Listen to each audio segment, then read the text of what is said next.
It is choosing time for Donald Trump, and his chances of becoming president just may hang in the balance. For starters, we've said this here before, there's no excuse for any candidate for president not to release his or her tax returns. But now we have a glimpse into just what Donald Trump might not want you to know. The New York Times obtained summaries, the state front pages of Trump's 1995 taxes. The New York Times obtained summaries, the state front pages of Trump's 1995 taxes. They show that in 1 year, Trump claimed more than $916 million. They show that in 1 year, Trump claimed more than $916 million in losses. His casinos were losing money. His airline was a failure. And he made some bad real estate buys. Plus, tax experts consulted by the Times said such a big loss and the way Trump takes legal advantage of loopholes and tax credits could have allowed him to avoid paying federal income taxes for up to 18 years. Hillary Clinton made a big issue, you remember, of Trump's secrecy in the first debate. And remember, this is what he told CNN's Dana Bash after.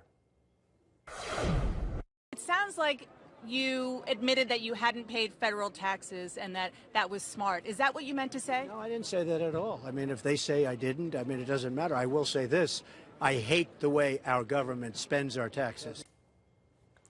What now? What now? And I want to say Donald Trump's up early this morning tweeting about this story. He says at 7:22, I know our complex tax law is better than anyone who's ever run for president, and I'm the only one who can fix them.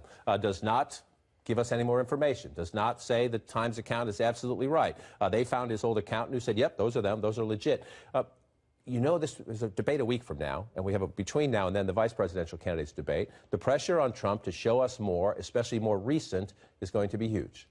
Well, I mean, I think he probably was very unlikely to release his tax returns at all had this not come out. I mean, I actually kind of think it makes it harder for him because right now there's an insinuation that he may not have paid taxes for 18 years.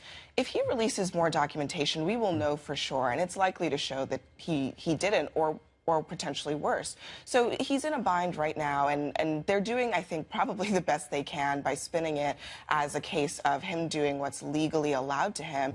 But I think voters are going to look at this situation and ask themselves, $900 million in losses, and the first thing that you did was essentially not pay taxes. You are not like us. I mean, so it's a real liability. And it really goes at the heart of the attack on Donald Trump and also the centerpiece of his campaign, that he's a good businessman. And that's one of the biggest things that the Clinton campaign is seizing on right now, saying that, look, he almost lost $1 billion in 1 year. That undermines his entire candidacy. So tax questions aside, which frankly, they're actually not even denying that he may not have paid taxes for this long. They're not confirming or denying. And you could assume that if this was wrong, they'd be furiously denying this account. But it does, I think, the bigger issue is on his business record, which is, of course, what he's running for president. It's also how he talks about it. I think it was a Washington Post story last week, right after the debate from North Carolina, where when Donald Trump bragged about not paying taxes because he was smart, there was a gasp in the room. Right. I think people really look at that, and they look at their own balance sheets,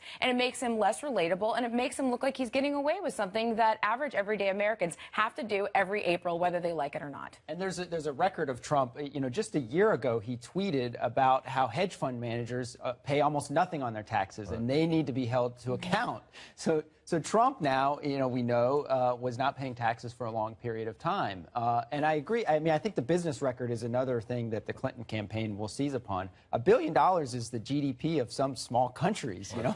And Trump was saying that he lost that amount in 1995, and that is going to be a huge issue, I think, for him going forward. And the little guy is his base of support. The white working class he has other support. It's not just that, but it's the base of his support. And they could look at this. Look, there's no indication that Donald Trump did anything illegal. There's every indication that he took advantage of carryover loss. You carry over loss as you go forward. There's all these things set up. They have lobbyists to help them for rich real estate investments so that they can write things off and carry over losses. But if you're the little guy, you don't get to keep your private jet. You don't get to keep your penthouse. You don't get to keep your lifestyle of the rich and famous if you're having a bad year. And so that, I think, is one of the openings here. And to the point about the business acumen, Hillary Clinton knows from the Republican primaries, and she did it in the first debate, that's what gets under his skin. In their campaign statement, they said, now the gig is up. Why doesn't he go ahead and release his tax return to show us how smart he really is? They're trying to poke him.